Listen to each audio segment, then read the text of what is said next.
The cabin lights had already been dimmed for the long flight when the scream split through the air like glass shattering. It wasn't a brief cry, not the soft whimper of a restless child. It was a full, relentless howl, one that clawed at every ear in the first-class cabin. In seat 2 amperes sat Alexander Ward, a man known in business magazines as a visionary CEO, the kind of figure usually described with phrases like indispensable, untouchable, and self-made. But there was nothing untouchable about him now. His face was damp with sweat, his arms stiff from rocking his infant son for what felt like a lifetime, and every failed attempt at soothing the boy had only made the screams sharper, louder, more unbearable. Around him, the world closed in not with compassion, but with contempt. A silver-haired banker in the next row sighed loudly, snapped his newspaper shut, and muttered, "Unbelievable. First class isn't what it used to be." A woman in pearls leaned toward her husband and whispered just loud enough to sting, "If he can't manage his own child, how on earth does he manage a company?" The flight attendant's polite smile was strained, her eyes betraying the exhaustion of too many hours and too many complaints. "Sir, perhaps if you walk him up and down the aisle again?" Alexander had already walked the aisles. He had already tried the bottle, the pacifier, the white noise app on his phone. He had even hummed the lullabies he remembered faintly from his own childhood. But his son only screamed harder, arching his back as if fighting invisible pain. The injustice wasn't just in the baby's suffering, it was in the way Alexander himself had become invisible.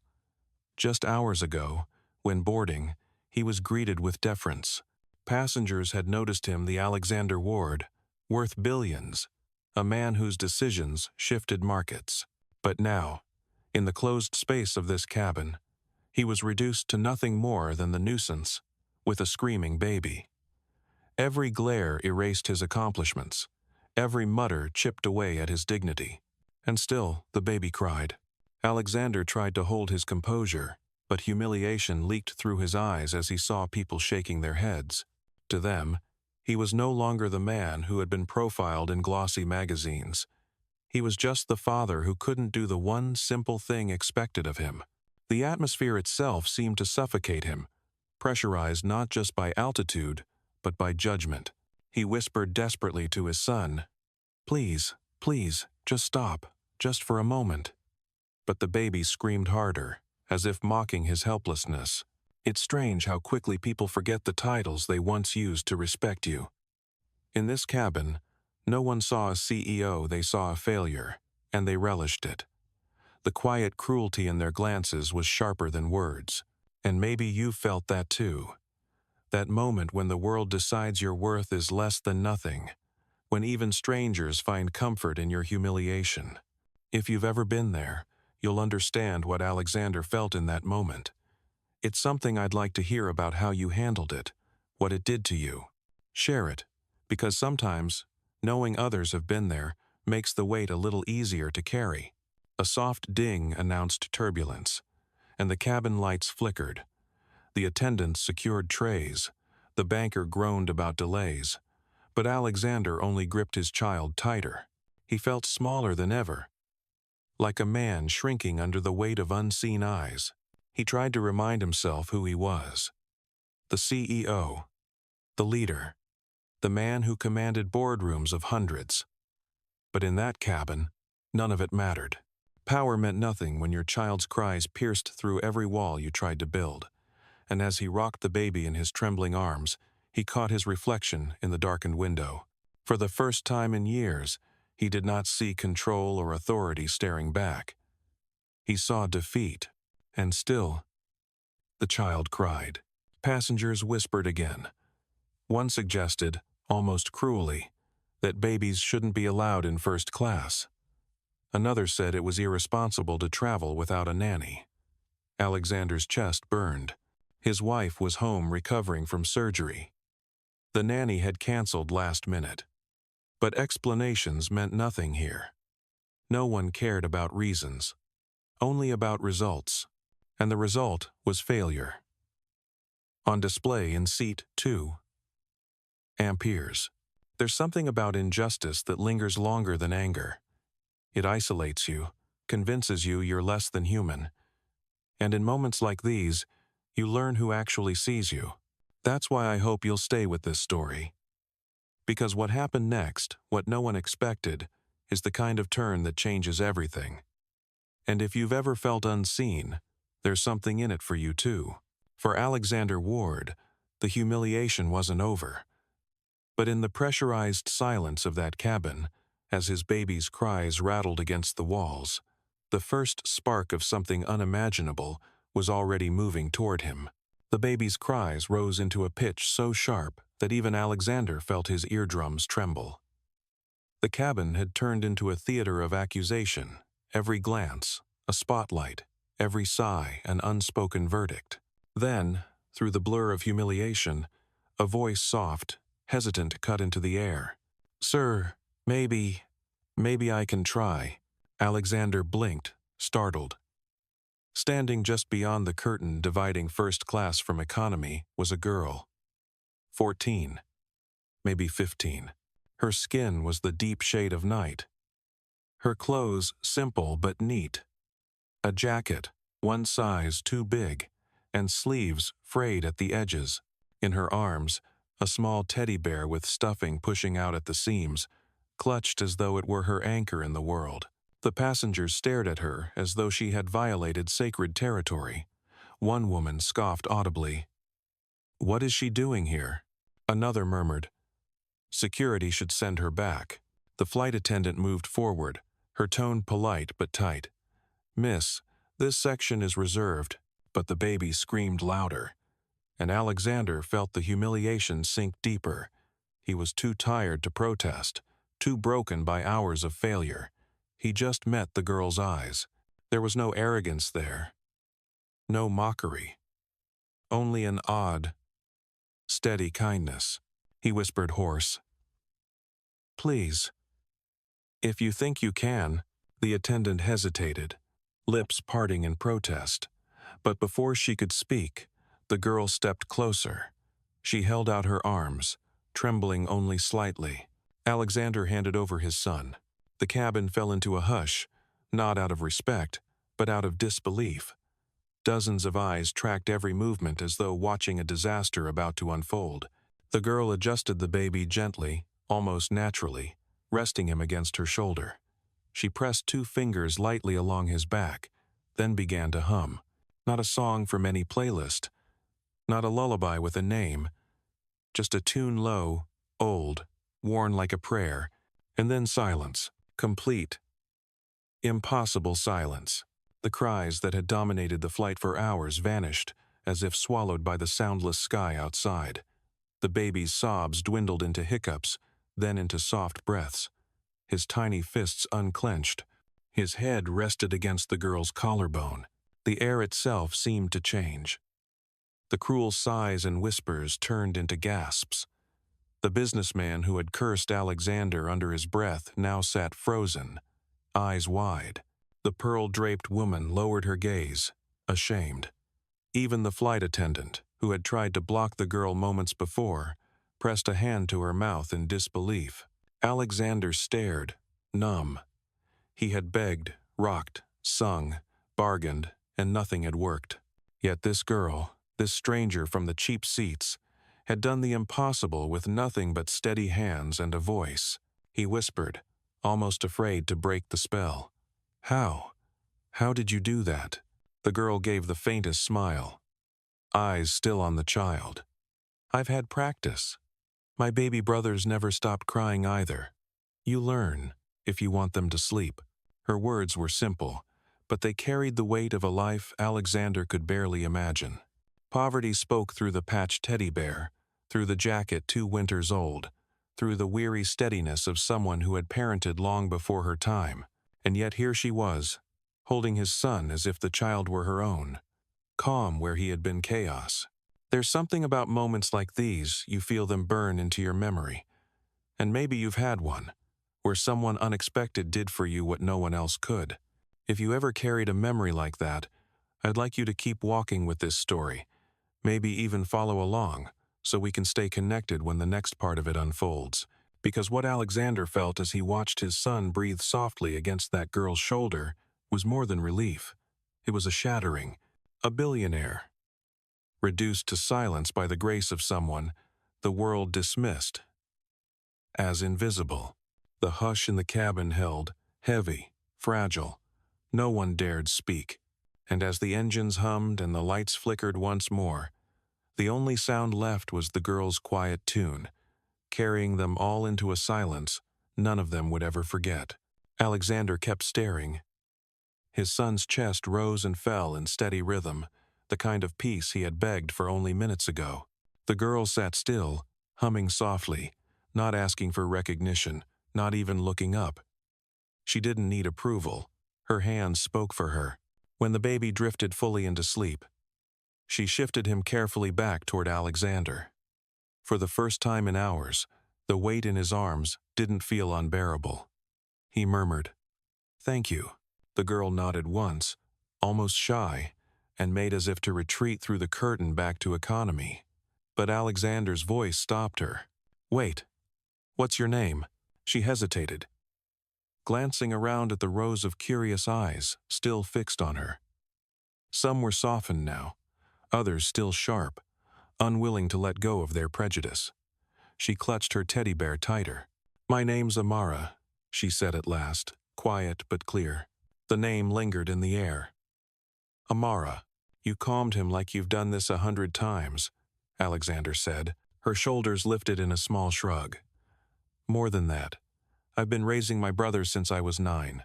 Mama works double shifts, sometimes all night. Somebody has to keep the little ones from crying."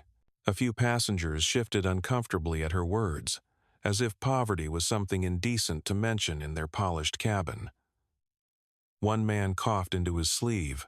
Another woman fixed her eyes on the glass of champagne in her hand, pretending not to listen.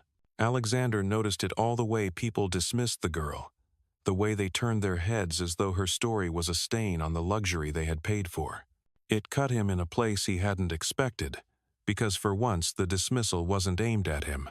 Amara kept speaking, not with complaint but with a matter-of-fact tone that was older than her years.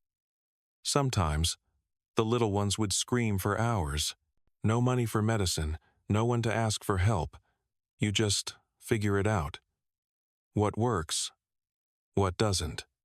She pressed her fingers lightly against her teddy bear, showing where its seams had burst. "Even toys don't last long. You learn to make do." Alexander swallowed. The girl looked too young to know so much about endurance, too small to carry so heavy a past. Yet there she was, calm where he had collapsed. "You're traveling alone?" he asked, almost against his own instincts. She nodded. "I'm going to stay with my aunt. Mama saved for the ticket, said it was my chance to be in a safer place. I don't know how long, maybe forever." The words landed heavy. Alone.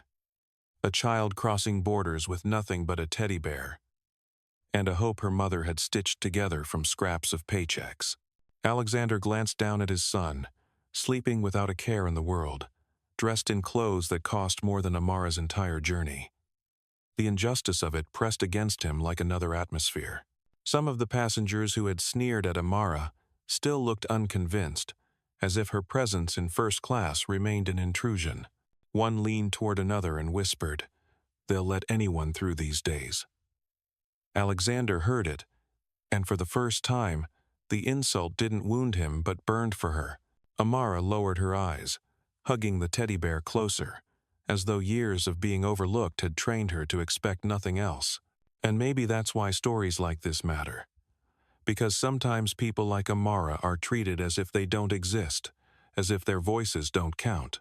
But when you hear them, really hear them, it's impossible not to feel something shift. If you're still with this story, I'd be glad for you to stay close. It matters more than you think when someone is willing to listen all the way. Alexander found himself saying quietly, almost to himself, "No one here sees you, but I do." The engines roared a little louder, the plane cutting through another layer of night sky.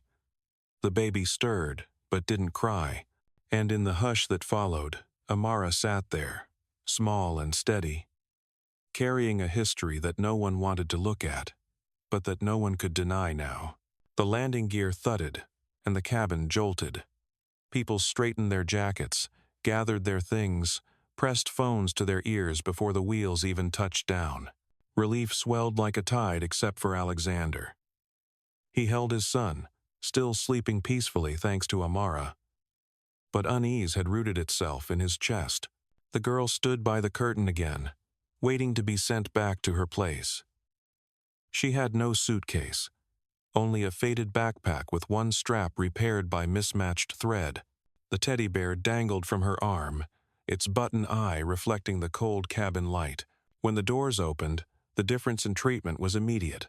First-class passengers filed out to smiles and "Welcome to London" from the staff.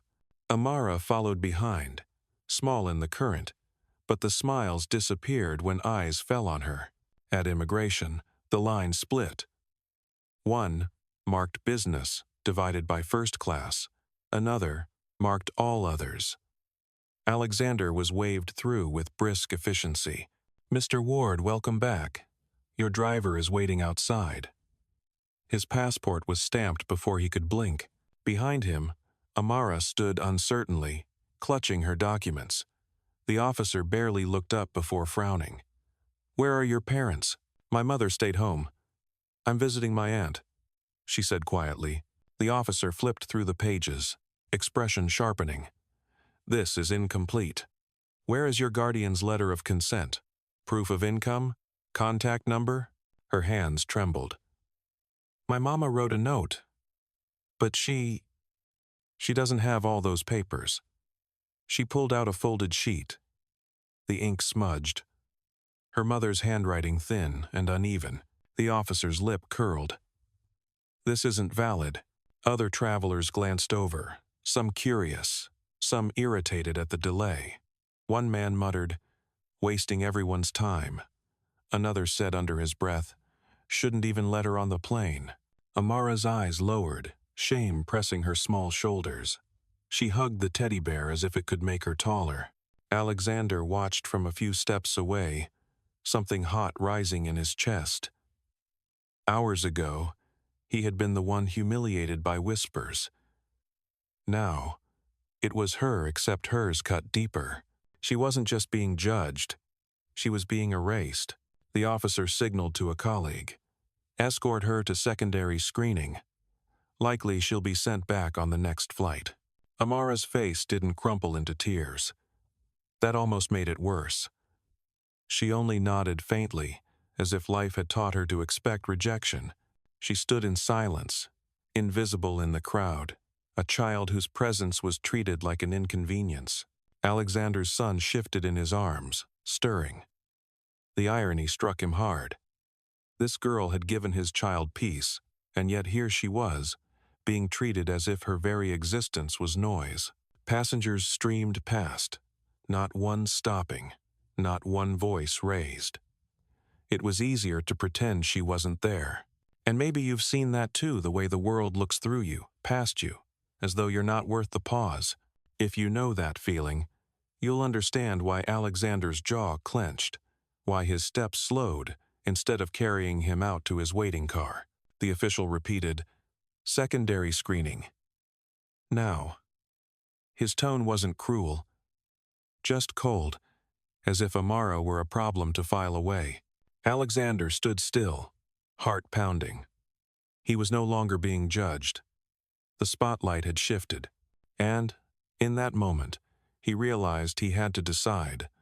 Let the injustice pass, as if it were none of his concern, or step forward into it, even if it meant standing against the very order of things.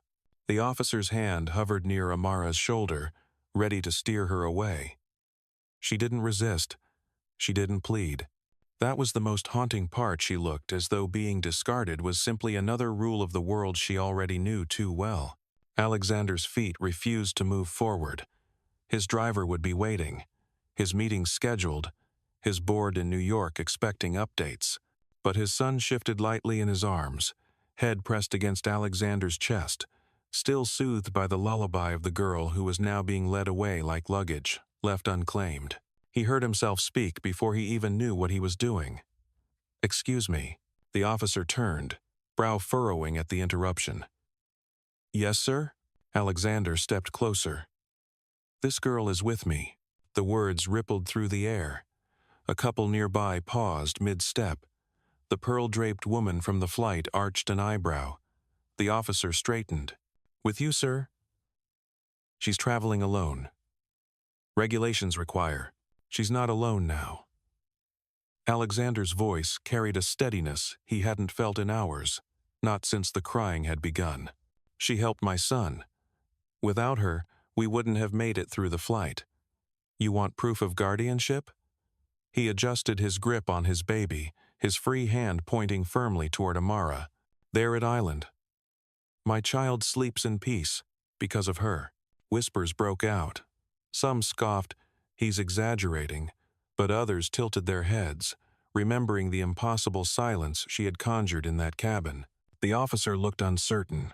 "Sir, that may be, but documentation—" "I know paperwork." Alexander cut him off, his tone sharper now.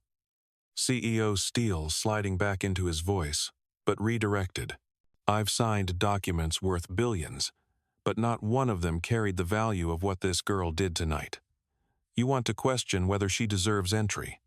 Start by questioning me, because I say she does." The officer hesitated. His colleague whispered, "That's Alexander Ward, Ward Industries." Recognition flickered. Authority bent, if not to reason, then to reputation. Behind him, passengers watched with mixed faces, irritation at the delay, surprise at the audacity, envy that someone dared to break the rules they themselves would never challenge. Alexander didn't care. For once, it wasn't about being respected. It was about refusing to watch a child be erased. He looked at Amara, who stood frozen, teddy bear clutched, her eyes darting between him and the officers. She looked as if she couldn't quite believe anyone would risk their place for her. He lowered his voice, gentler. "You're not invisible. Not anymore." The officer sighed, stamping his desk with reluctant force. "Very well. Temporary entry. But her case will be reviewed." Alexander nodded. It wasn't victory. It was only a reprieve. But it was enough to keep her from being sent back into nothingness. Enough to buy time. Amara blinked, as if absorbing the impossible shift. Minutes ago, she had been dismissed as an inconvenience. Now, the most powerful man on the plane had spoken her name into visibility.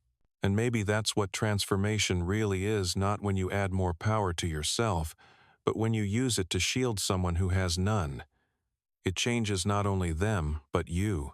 If you've ever had someone do that for you, stand in your corner when the world had written you off. You'll know exactly why Alexander felt something in his chest unlock. His son stirred again, soft breath against his shirt. Amara lowered her eyes, whispering, "Thank you," but Alexander shook his head.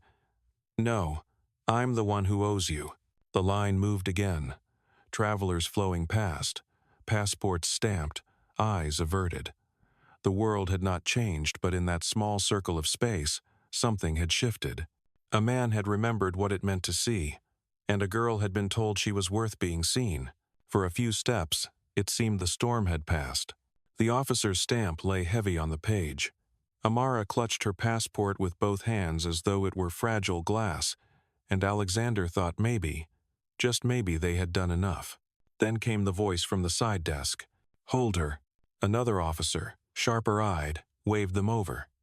His uniform sat stiff on his shoulders, his face carved with suspicion. He didn't even glance at Alexander. His gaze locked on Amara. "This document doesn't meet standards. She has no verified guardian. Temporary stamp means nothing without approval from higher authority." The first officer shifted uneasily. "She's with him, Mr. Ward," but the second officer cut him off. "Regulations are clear. We can't allow irregular minors without proof. Return her to holding." The word holding hung in the air like a blade. Amara froze, teddy bear clutched so tightly the seam stretched. She looked up once at Alexander, at his son sleeping still in his arms, then lowered her eyes again. It was the look of someone who expected rescue to vanish, as it always had before. Passengers walked past, pretending not to hear, the shuffle of expensive shoes loud against the tiled floor. To them, it was an inconvenience, not a crisis. Alexander felt a fire rise in his chest. Hours ago, he had been reduced to silence by humiliation. Now, that silence pressed on Amara, threatening to erase her completely. He could almost hear the whispers returning. She doesn't belong.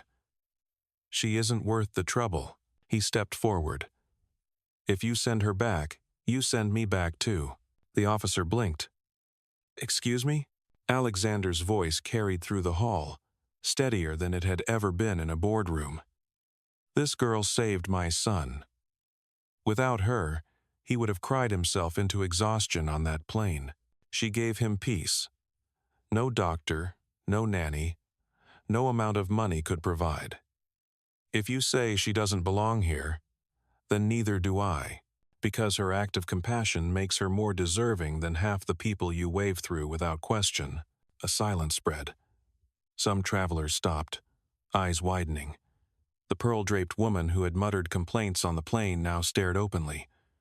A businessman who had sighed at every cry looked away, ashamed. The officer frowned. Sir? Regulations? Alexander's voice cut sharper. Regulations exist to protect, not to discard children like trash. If your system cannot recognize the value of this girl's humanity, then your system is broken, and I will not walk past while it breaks her. He shifted his son higher in his arms, his free hand pointing firmly at Amara. She is with me, and if that requires signatures, sponsorship, responsibility, I accept all of it, here and now. The officer hesitated, caught between procedure and the undeniable force of a man unwilling to retreat. Amara's eyes widened. She shook her head slightly, whispering, You don't have to. But Alexander met her chaza. Yes, I do. His son stirred, small fingers curling against his shirt. The weight in Alexander's arms felt different now, not a burden, but a reminder. Fatherhood wasn't about control. It was about standing in the storm for someone who couldn't. The officer sighed, tension cracking in his shoulders. He stamped again.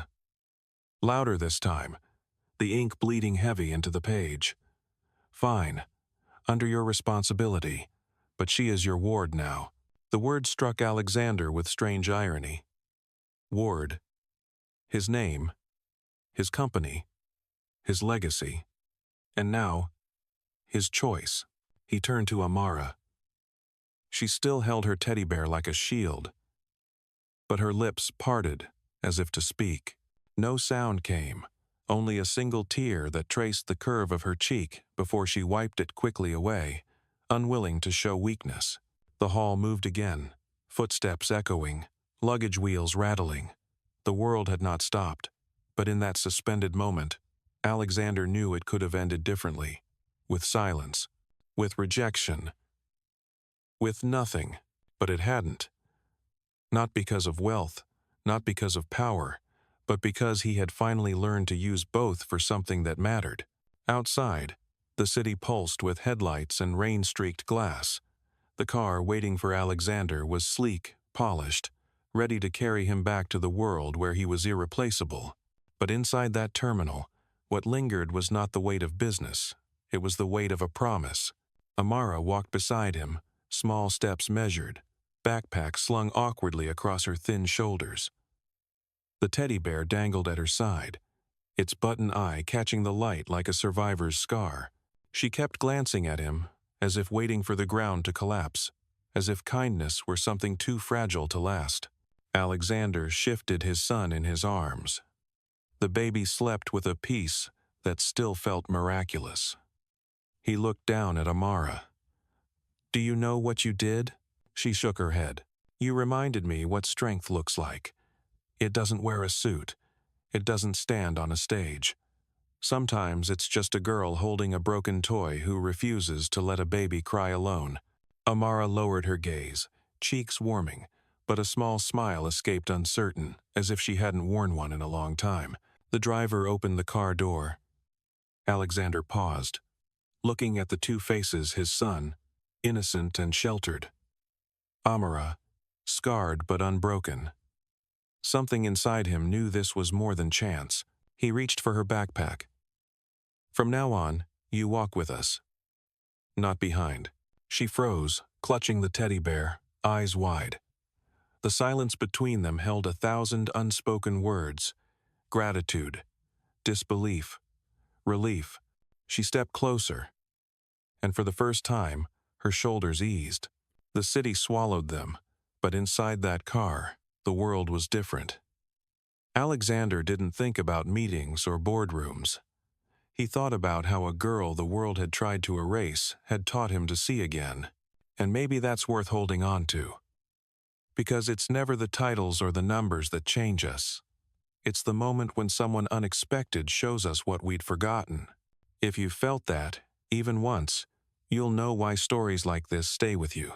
The baby sighed in his sleep. Amara leaned her head lightly against the window. The teddy bear pressed to her chest. Alexander watched them both.